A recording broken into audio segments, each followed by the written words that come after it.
세 가지 긍휼이라는 제목으로 하나님 말씀 함께 나누도록 하겠습니다. 저희가 산상수훈의 앞부분인 팔복에 대해서 강의를 하고 있습니다. 이 팔복의 내용을 보시면 크게 두 부분으로 나누어지는 것을 저희가 알 수 있습니다. 이 전반부에 나오는 네 가지 성품은 하나님을 향한 태도에 관한 것입니다. 심령이 가난하지고 애통하고 온유하고 의에 목마른 것은 하나님과의 관계에 있어서 직접적인 연관이 있습니다. 반면 후반부에 나오는 네 가지 성품은 사람들을 향한 태도에 관한 것이라고 볼 수 있습니다. 긍휼히 여기는, 마음의 청결, 화평케함, 의를 위해 박해받음은 이 사람들과의 관계 속에서 드러나게 되는 것들이라고 볼 수 있습니다. 오늘은 이 후반부의 첫 번째인 긍휼의 성품에 대해서 한번 같이 생각을 해보려고 합니다. 세 부분으로 나누어서 오늘 말씀을 생각해 볼 텐데, 첫 번째 인간의 긍휼입니다. 두 번째 하나님의 긍휼, 세 번째 천국 백성의 긍휼입니다. 먼저 인간의 긍휼에 대해서 생각을 해보겠습니다. 이 긍휼은 단어의 뜻 자체가 불쌍하고 가엾게 여겨서 도와주는 것을 말합니다. 근데 모든 사람들에게는 기본적으로 이 긍휼한 마음이 존재합니다. 잘 아시는 스티븐 커비의 성공하는 사람들의 7가지 습관이라는 책에 나오는 내용입니다. 제가 한번 읽어드리겠습니다. 어느 일요일 아침 지하철 안은 조용했고 평화로웠다. 사람들은 신문을 읽거나 생각에 잠겨 있거나 눈을 감고 쉬고 있었다. 얼마 후 한 중년 남자와 자녀들이 전철을 타면서 분위기는 순식간에 엉망이 되고 말았다. 아이들이 마구 떠들어대며 제멋대로 날뛰는 것이었다. 제가 이 상황이 어떤 상황인지 아주 잘 알고 있습니다. 사람들은 시간이 지날수록 아이들을 말리지 않고 가만히 앉아있는 아빠를 이해할 수가 없었다. 더 이상 견디지 못할 즈음 한 사람이 아이들을 좀 조용하게 할 수 없냐라고 말을 했다. 그제서야 아빠는 상황을 인식한 듯 아이들을 불러 모으며 말했다. 아, 죄송합니다. 조금 전에 아이들 엄마의 장례를 마치고 오는 길입니다. 앞이 깜깜하고 어떻게 해야 할지 모르겠고 아이들도 이 상황이 잘 이해되지 않는 것 같습니다. 순식간 지하철 안은 숙연한 공기로 가득 찼다. 부인이 돌아가셨다고요? 저는 안 됐습니다. 뭐라고 위로해야 할지 할 말이 없습니다. 사람들은 갑자기 상황을 다르게 보기 시작했고 짜증과 화는 사라지고 동정심과 측은한 느낌이 자연스럽게 넘쳐나왔다. 모든 것이 순식간에 바뀐 것이다. 이 보통 사람들은 다른 사람의 고통을 볼 때에 긍휼히 여기는 마음을 가지고 있습니다. 왜 그럴까요? 철학자들과 과학자들, 위대한 사상가들이 인간이란 존재가 왜 다른 인간을 불쌍히 여기는지에 대해서 이런저런 답들을 많이 내놨습니다. 하지만 저희가 성경의 가르침에 의하면 우리가 다른 사람을 불쌍히 여기는 이유는 우리가 긍휼에 풍성하신 하나님의 형상대로 지음을 받았기 때문입니다. 하나님의 형상대로 지음받은 인간은 본능적으로 다른 사람을 긍휼히 여기는 마음이 있습니다. 실제로 기독교뿐 아니라 다른 종교에서도 이 긍휼, 불쌍히 여기는 마음을 강조합니다. 유교에서는 긍휼을 의미하는 측은지심이란 말을 사용합니다. 이 맹자는 인간의 측은지심에 대해서 이렇게 설명을 합니다. 사람은 모두 남에게 참아하지 못하는 마음이 있다. 지금 느닷없이 어떤 어린아이가 우물에 빠지려는 것을 본다면 누구나 다 깜짝 놀라며 측은하게 여기며 그를 구하려 할 것이다.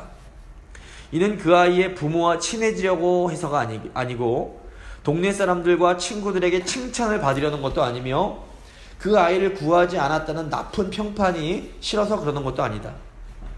이 일로 미루어 생각을 하면 측은해하는 마음이 없으면 그 사람은 사람이 아니다. 불교에서도 이 긍휼과 비슷한 뜻을 가진 자비라는 말을 강조합니다. 자비라고 할 때 자자는 사랑이라는 뜻이고 이 비는 슬픔이라는 뜻이 있습니다. 즉 자비란 다른 사람과 사랑과 슬픔을 함께 나누는 마음이라고 볼 수 있습니다. 불교에서는 부처를 일컬어 대자 대비하신 부처님이라고 부릅니다. 이게 무슨 의미인가 하면 자비한 마음이 극대화될 때 바로 그 사람이 부처라는 의미입니다. 이 불교에서 부처님은 우리 기독교가 믿는 하나님과는 완전히 다른 개념입니다.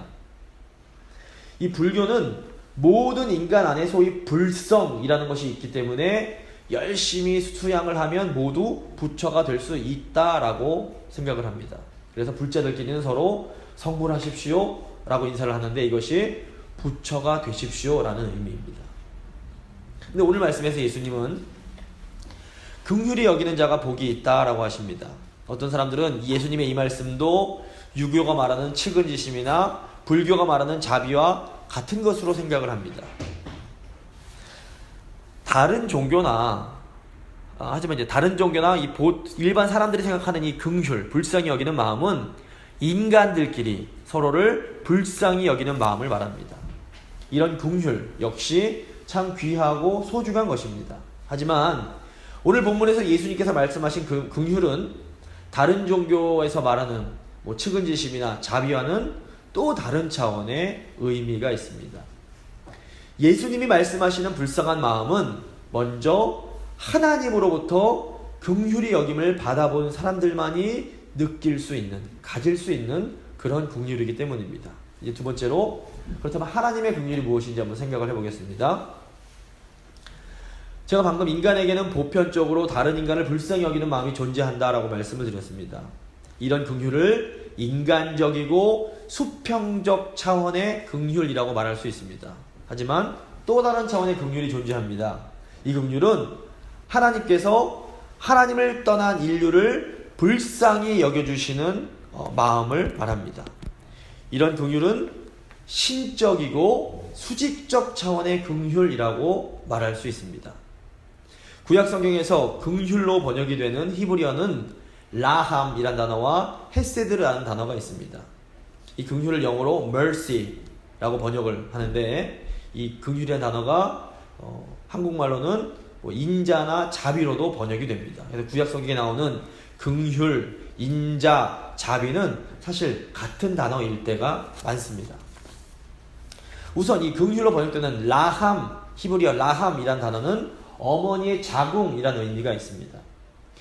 이 긍휼에는 어머니가 자기 뱃속에 있는 아기에게 느끼는 감정, 또는 같은 태에서 나온 형제들끼리 서로에게 느끼는 감정이라는 의미가 있습니다. 실제로 구약 성경을 보면 이 긍휼이라는 단어가 젖을 빠는 아기에 대한 어머니의 마음, 또 아버지가 아들을 향해서 갖는 마음, 또 형제가 형제에 대해서 기대하는 마음으로 표현이 됩니다. 인류애라고 볼 수 있습니다. 또 히브리어 헤세드라는 단어도 긍휼, 인자, 자비로 번역이 됩니다. 이 헤세드는 하나님의 변함없는 언약적 사랑을 의미합니다. 하나님의 대표적인 속성을 거룩이라고 볼 수 있습니다. 하나님의 성품을 딱 한마디로 설명해라 라고 말을 하면 그것은 거룩이다 라고 말할 수 있습니다. 그런데 이 거룩만큼이나 하나님의 속성을 잘 표현하는 말이 바로 긍휼입니다.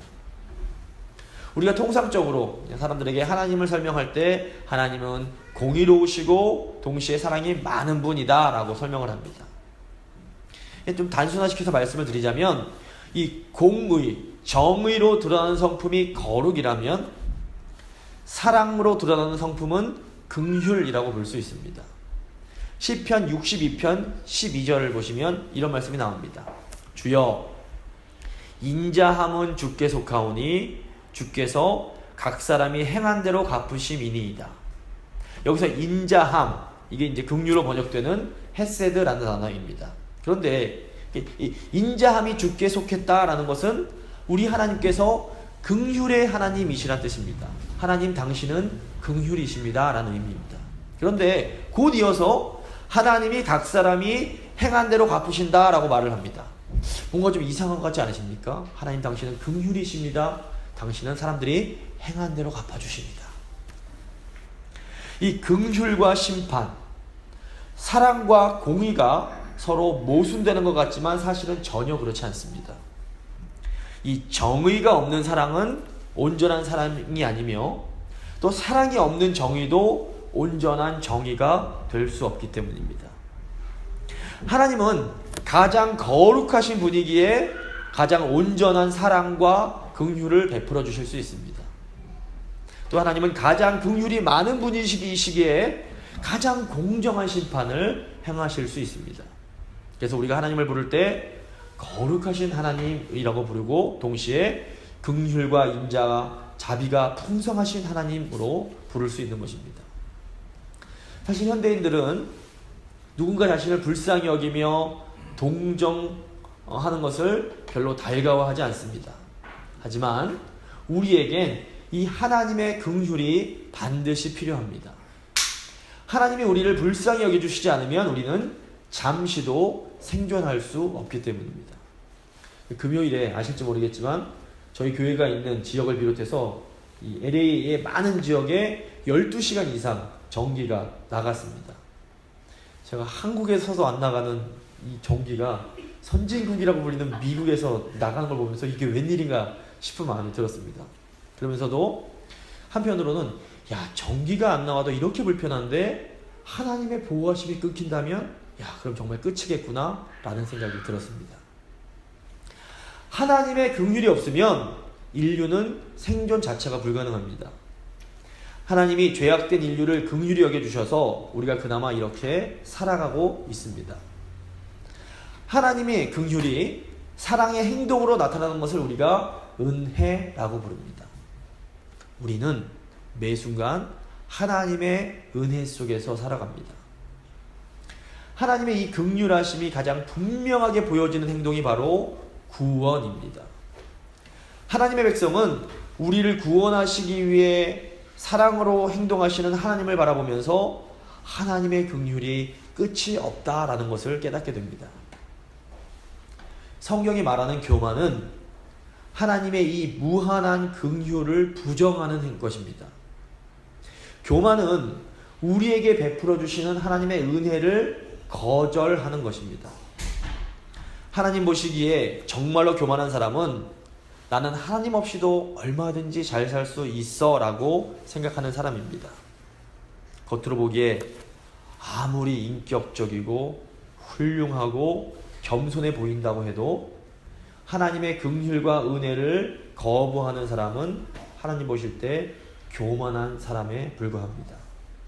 신앙적 차원에서 보면 이 교만한 사람은 잘난 척하면서 내가 큰 소리치고 이런 사람이 아닙니다. 물론 신앙에 있어서도 훌륭한 인격으로 성화되는 것이 정말로 중요합니다. 하지만 근본적으로 믿음이란 하나님의 긍휼로부터 흘러나오는 하나님의 그 은혜를 겸손한 마음으로 받아들이는 것입니다. 믿음으로 이 하나님이 주시는 은혜를 받아들인 사람만이 하나님의 긍휼을 온전히 깨달을 수 있습니다.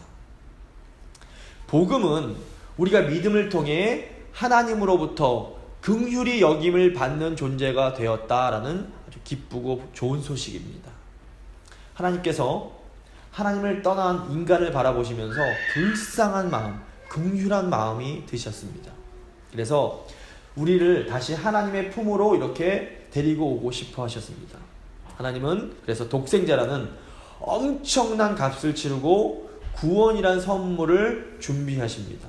그리고 복음을 통해 그 귀한 선물을 우리에게 주십니다. 이렇게 선물 받을 자격이 전혀 없는 자들에게 거저 베풀어 주시는 하나님의 호의를 우리가 은혜라고 부릅니다. 믿음이란 하나님의 이 은혜로 거저 공짜로 주시는 이 구원이라는 선물을 받기 위해서 내미는 우리의 두 손과 같습니다.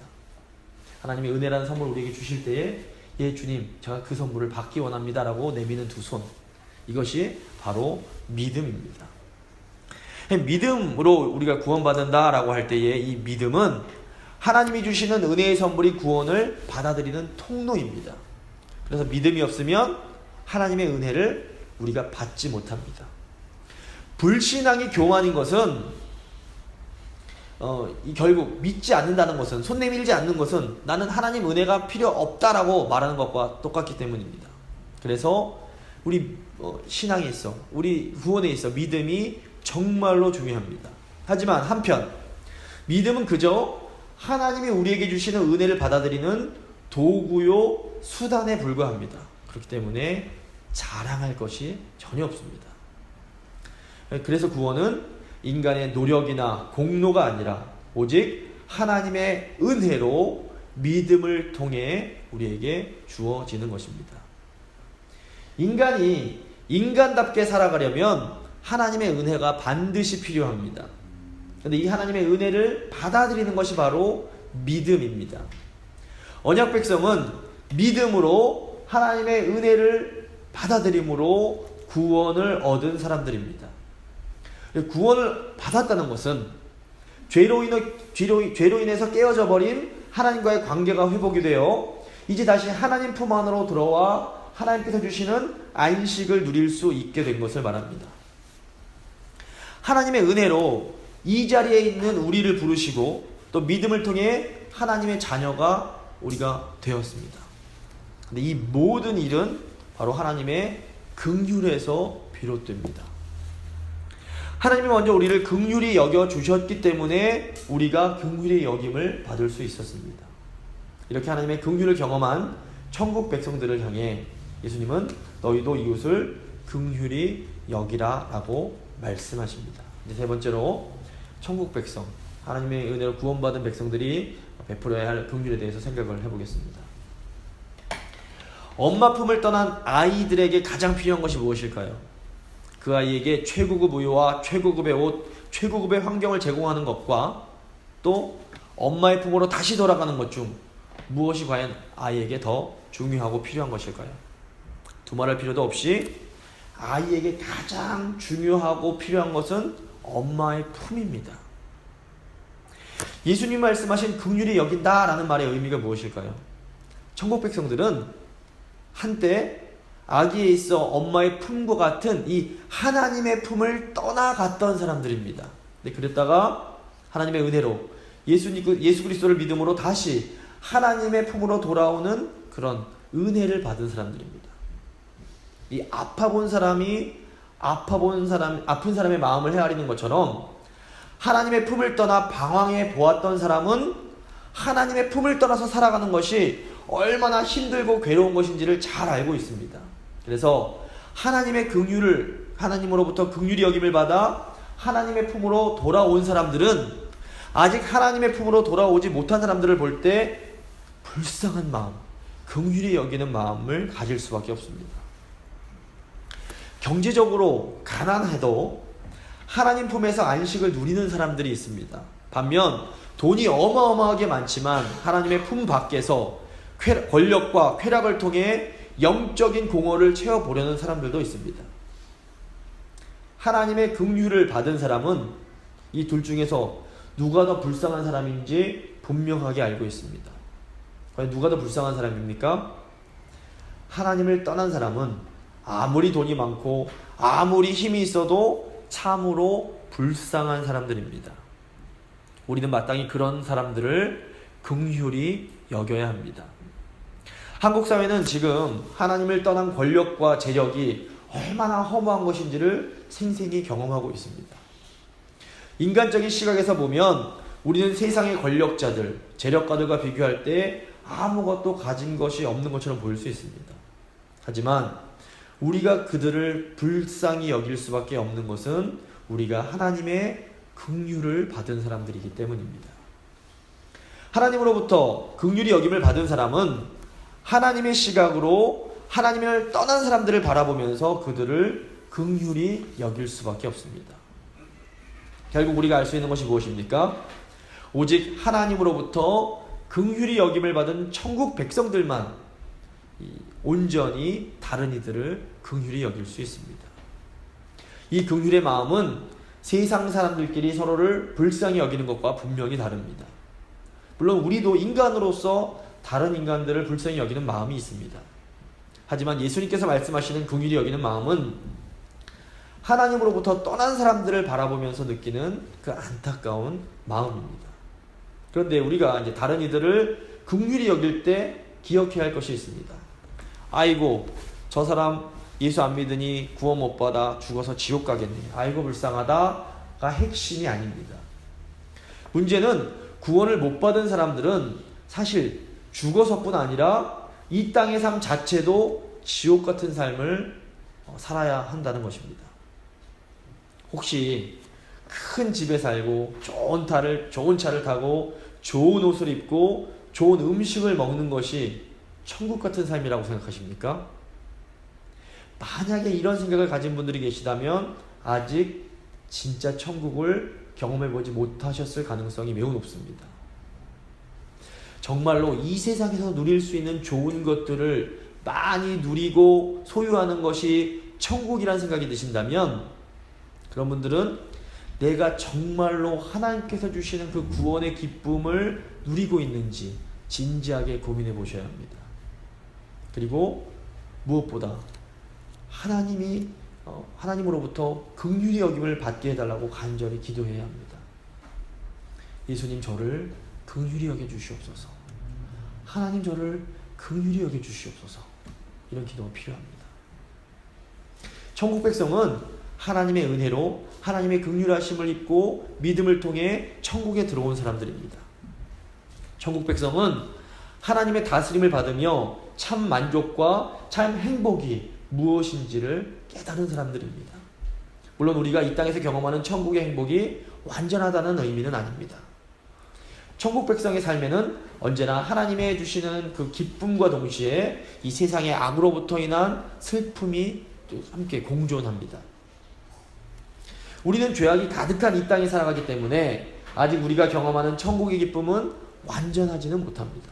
하지만 천국 백성은 그럼에도 불구하고 하나님의 그 긍휼에서 오는 그 놀라운 기쁨을 분명히 알고 있습니다. 그래서 천국 백성들은 이 땅의 부귀와 영화 따위를 우습게 여기며 살아갈 수 있습니다. 오직 구원받은 천국 백성들만이 다른 이들을 진정으로 긍휼히 여길 수 있습니다. 천국 백성은 하나님을 모른 채 돈, 권력, 그리고 쾌락을 추구하는 사람들을 부러워하는 것이 아니라 도리어 그들을 불쌍히 여기며 그들을 위해 안타까운 마음으로 간절히 기도합니다.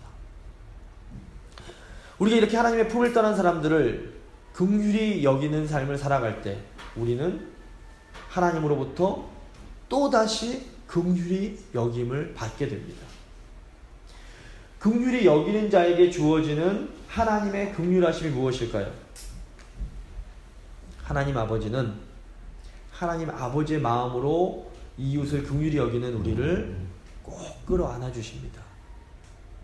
하나님은 긍휼히 여기다가 지쳐버린 우리의 영혼을 따뜻하게 어루만져 주십니다. 하나님은 긍휼히 여기는 삶을 살다가 상처난 우리의 아픈 마음을 위로해 주십니다. 사실 이렇게 하나님 아버지로부터 긍휼히 여김을 받으면서 살아가는 것이야말로 진정한 천국 백성의 삶이라고 할 수 있습니다. 하나님을 모르는 세상 사람들은 이 세상을 살아갈 때 계속해서 무언가를 더 소유하고 더 얻으려고 노력을 합니다. 세상 사람들은 무엇이든지 자기 마음대로 하려고 노력을 하다가 자기 마음대로 되지 않을 때 굉장히 속상해하며 좌절하고 절망을 합니다. 하지만 원래 이 세상은 우리 마음대로 돌아가지 않게 되어 있습니다. 천국 백성들은 세상 사람들처럼 이 세상이 우리 마음대로 안 된다고 속상해할 필요가 없습니다. 자녀가 내 마음대로 안 되고 사업이 내 마음대로 안 되고 교인들이 내 마음대로 행동하지 않는다고 속상해하실 필요 없습니다. 우리가 해야 할 일은 이렇게 일그러진 세상 속에서 하나님을 모른 채 자기 마음대로 살아가려는 사람들을 하나님의 마음으로 바라보며 불쌍히 여겨주는 것이기 때문입니다. 물론 인간의 잘못과 죄에 대해서 다 괜찮다 하면서 죄 짓는 것과 타협해도 된다는 말씀은 절대로 아닙니다. 참된 긍휼은 하나님 앞에서 거룩한 삶에서 나옵니다. 다른 사람을 긍휼히 여기는 것은 어차피 나도 죄인이고 당신도 죄인이 우리 모두 대충 죄 짓고 사는 것 눈 감아주면서 살자라는 것이 결코 아닙니다. 도리어 정말로 하나님 앞에서 거룩한 사람일수록 더 다른 사람들을 온전히 긍휼히 여길 수 있습니다. 자기 죄와 치열하게 싸움해 본 사람만이 다른 사람의 연약함에 대해서 더 온전히 불쌍히 여길 수 있기 때문입니다. 다른 사람의 연약함과 죄에 대해 크게 화를 내며 분노하는 사람일수록 사실은 자신도 은밀한 죄 때문에 고민하고 고통스러워하고 있을 가능성이 매우 높습니다. 이런 분들이 다른 사람들의 죄에 대해서 화를 내는 것은 사실 그 분노 뒤에 자신의 그 은밀한 죄를 감추려고 하는 것이기 때문입니다. 하나님은 긍휼히 여기는 자가 긍휼히 여김을 받을 거라고 말씀하십니다.